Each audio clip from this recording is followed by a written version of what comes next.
Jadi ini tuh salah satu buku yang aku suka banget. Ini pemberian dari someone. Oke, buku Filosofi Teras ini teman-teman. Nah, di sini ada sekitar 12 bab. Salah satu bab yang aku suka banget yaitu yang di bab 4 yang judulnya tentang dikotomi kendali. Jadi aku mau coba share nih ke teman-teman tentang dikotomi kendali itu kayak gimana gitu ya. Jadi aku pengen nggak cuma aku gitu yang dapat ilmunya dari buku ini. Kata Epictetus itu ada hal-hal di bawah kendali itu tergantung pada kita, dan ada hal-hal yang tidak di bawah kendali itu tidak tergantung pada kita. Jadi dalam hidup itu ada hal-hal yang bisa kita kendalikan dan ada juga hal-hal yang tidak bisa kita kendalikan. Oke, so menurut buku Stoicisme ini atau Stoicism ya, atau dikenal dengan Stoa gitu ya, apa aja sih yang tidak bisa kita kendalikan atau di bawah kendali kita, di luar kendali lah. Itu ada tindakan orang lain, opini orang lain, reputasi atau popularitas kita, kesehatan, kekayaan, kondisi saat kita lahir, jadi kayak jenis kelaminnya apa, terlahir dari keluarga seperti apa, kebangsaan apa, warna kulitnya apa, dan lain-lain ya. Plus segala sesuatu di luar pikiran atau tindakan kita, kayak misal bencana alam, cuaca, dan lain sebagainya. Oke, terus yang di bawah kendali kita itu kayak gimana gitu. Nah, yang di bawah kendali kita itu ada kayak timbangan, opini atau persepsi kita nih, keinginan kita, tujuan kita. Ya kayak gini loh teman-teman, kalau misalnya kita terobsesi dengan hal-hal yang di luar kendali kita, siap-siap aja sih kita bakal kecewa bro, sis gitu. Kayak apa sih, kita tuh percuma gitu loh kalau menyesali. Seperti contohnya nih, kita nyesel gitu terlahir seperti ini, misalnya dalam latar belakang keluarga yang kayak gini misal gitu. Itu hal-hal yang sangat percuma banget gitu, disesali ya. Suka bilang kenapa sih gitu gua terlahir dari orang Sunda, kenapa nggak Viking aja gitu misalnya ya. Kayak kenapa sih kok gue terlahir pendek, kenapa sih kok gue terlahir tinggi banget, kenapa sih rambut gue keriting pas lahir, terus kenapa juga gue pas lahiran nangis gitu, kenapa nggak goyang-goyang. Karena itu termasuk hal-hal yang di luar kendali kita banget gitu. Karena ya udah dari sananya kita terlahir pendek atau kita terlahir tinggi atau kita terlahir dari keluarga si X, si A gitu ya. Itu tuh udah diatur sama Yang Maha Kuasa gitu. Nah, ada hal-hal yang bisa kita kendalikan setelah dari situ. Jadi kalau misalnya kita menggantungkan segala sesuatu gitu, seperti kekayaan atau omongan orang lain atau juga sikap orang lain kepada kita, itu tuh hal yang gak rasional banget gitu loh buat kita ya, para stoa gitu.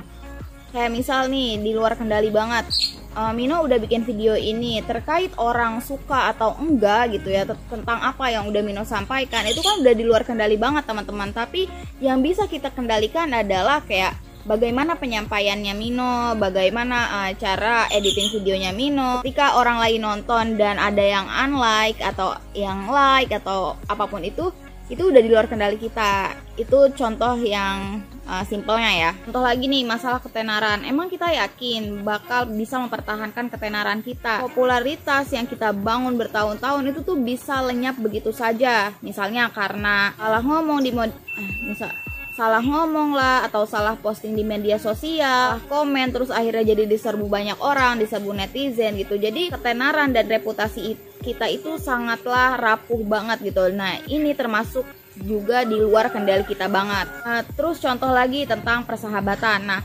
persahabatan ini udah jelas ya, ini kan berhubungan dengan orang lain gitu. Ini udah jelas banget di luar kendali kita. Misalnya nih, kita udah segala upaya udah kita lakukan. Contoh, udah berusaha untuk jujur, udah berusaha untuk saling menghormati, menghargai, atau menyenangkan teman. Tapi tetap aja gitu, untuk masalah persahabatan ini kita nggak akan tahu ke depannya kayak gimana. Misal aja bisa-bisa tiba-tiba gitu ya, bisa hancur cuman karena sama-sama naksir orang yang sama gitu. Itu kayak udahlah di luar kendali banget.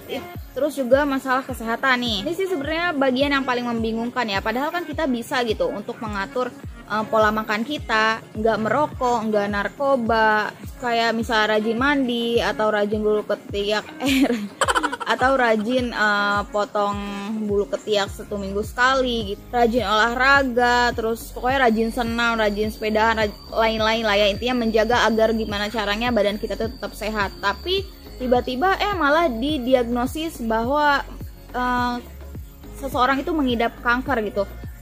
Mungkin dia memang sudah menjaga semuanya, tapi bisa saja itu dipengaruhi oleh faktor genetik gitu. Misalnya ada seorang anak muda yang lari pagi atau car free day, itu tiba-tiba ketabrak sama mobil yang isinya orang-orang party waktu malam gitu. Kan orang mabuk gitu lah ya, ketabrak mati. Nah itu kan di luar kendali kita banget gitu. Padahal itu kejadiannya dia berusaha untuk gimana caranya badannya tetap sehat, fit dengan cara berolahraga rajin gitu. Sewaktu-waktu bisa direnggut oleh nasib gitu aja. Kayak contoh nih, ada seekor anjing yang terikat lehernya di sebuah gerobak gitu ya. Jadi si gerobaknya ini kan jalan. Ada dua pilihan gitu buat si dogi ini. Yang pertama adalah dia mengikuti alur apa sih namanya, perjalanan si gerobak itu, atau dia ngotot untuk pergi berlawanan dengan arah si gerobak. Jadi ketika si dogi ini memilih untuk berlawanan arah, maka dia akan mendapatkan lelah, tercekik lah si lehernya gitu, terus akan merasa kesakitan dan lain-lain. Intinya penderitaan bagi si dogi itu. Tapi ketika si dogi ini memilih untuk oke, aku ikuti aja si gerobak ini mau kemana perginya, terus dia berpikir bahwa hitung-hitung jalan-jalan lah, gue bisa lihat kesana kesini, atau bisa genit-genitan sama dogi lain gitu ya. Jadi ketika si dogi ini berfokus pada apa yang bisa dia kendalikan, itu kan jadi lebih ringan aja gitu ya. Akhirnya kan si dogi itu bisa genit-genitan sama dogi lain tuh.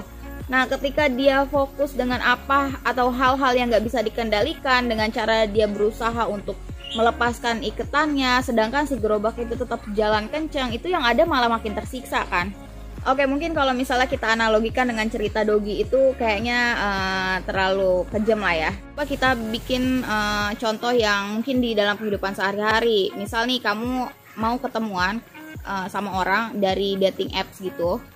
Nah ketika kamu mau kencan, akhirnya kan kamu overthinking ya, memikirkan sesuatu yang belum terjadi gitu. Itu kan di luar kendali kita ya. Kira-kira dia nanti bakal suka nggak ya sama gua gitu. Apa sih yang ada di dalam kendali kita atau di bawah kendali kita, yaitu kita mempersiapkan misalnya kita merias wajah gitu ya, terus mempersiapkan kayak pakai baju apa nih omongan-omongan yang harus dipersiapkan gitu. Ketika kamu sudah siap, misalnya dari segi pakaian, muka lah udah cuci muka, udah segala pokoknya ya, udah punya kata-kata yang mau disampaikan apa gitu.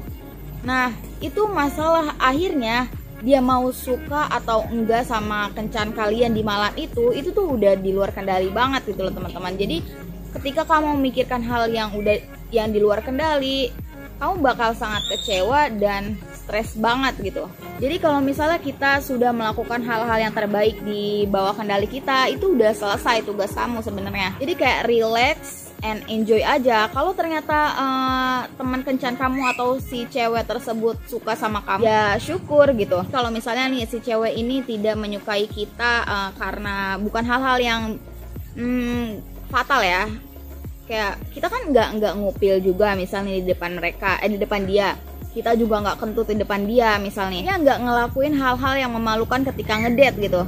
Nah ketika kita menyadari itu udah bukan di luar kendali banget gitu, Allah kita bakal cepet sih menerima keadaan. Salah gue kelihatan ganteng gak ya tadi, gue kelihatan cantik gak ya tadi pas ngedate, gue kelihatan pinter gak ya pas tadi gue ngomong misal, tadi gue bodinya aduhai gaya misal kayak gitu-gitu. Itu tuh aduh parah sih, udah di luar kendali banget loh teman-teman. Nah ini tuh manfaat banget dari mempelajari dikotomi kendali ini, biar kita nggak terlalu stres banget gitu loh guys. Contoh lain nih masalah film kartun ya. Di film Cinderella ini kan Cinderella ini itu tokoh fiktif gitu, sebuah dongeng untuk anak kecil di tahun 2015.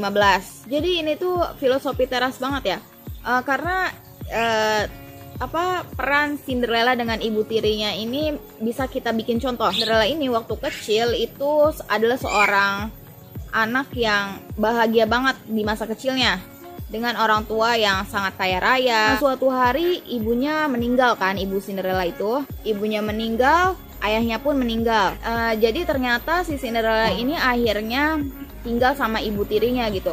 Yang tadinya si Cinderella ini hidupnya bahagia, penuh kaya raya, ketika tinggal sama ibu tirinya dia merasa sangat seperti apa ya, akhirnya berubah drastis aja lah kehidupannya gitu. Di film Cinderella ini antara Ella dan ibu tirinya itu sikapnya itu kontras banget. Jadi ibu tirinya jahat, Ellanya baik. Tapi alhamdulillahnya ketika sebelum ibunya meninggal itu si Ella dapat pesan gitu ya dari ibunya. Pesannya bagus. Hiduplah dengan berani dan tetaplah baik kepada orang lain. Walaupun kehidupannya berubah drastis, si Cinderella ini hidupnya itu tetap tabah, sabar, ramah sama siapapun gitu.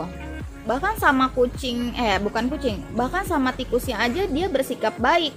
Tapi jauh banget bedanya sama ibu tirinya ini di dalam cerita Cinderella. Ibu tiri ini digambarkan seperti tidak bisa menerima keadaan atau kenyataan. Dia kehilangan sumber uang, ayahnya Cinderella ini gitu ya. Intinya dia terancam bahwa kalau nggak ada almarhum ayahnya ini, uangnya akan berkurang gitu.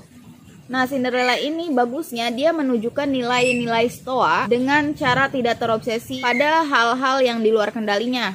Kayak yang tadi itu, kekayaan dari keluarganya. Dan akhirnya Cinderella itu selalu ingat dengan kata-kata ibunya itu kan. Si Ella ini selalu digambarkan bahwa dia adalah orang yang selalu riang dan bahagia kan. Sedangkan si ibu tirinya ini digambarkan adalah dia itu sosok ibu tiri yang serakah, bahkan bisa bengis gitu sama Ella atau anak tirinya ini. Jadi gini. Buku Filosofi Teras ini bagus banget buat kamu yang mungkin sekarang lagi ngerasa galau banget hidupnya, ngerasa kayak nggak karuan atau jalan di tempat, atau kamu tuh udah galau tingkat galau lah ya. Lu pas baca buku ini sempat bilang, wah kenapa gua nggak tahu buku ini dari dulu gitu. Karena waktu ngerasa putus nih, aku pernah ngerasain patah hati yang parah gitu, dan kayaknya stres banget. Coba kalau dulu aku tahu buku ini, mungkin aku nggak stres waktu dulu gitu sih. Jadi kamu wajib beli. Belinya mungkin banyak ya sekarang di Shopee atau di Gramedia gitu. Oke, thank you ya, bye.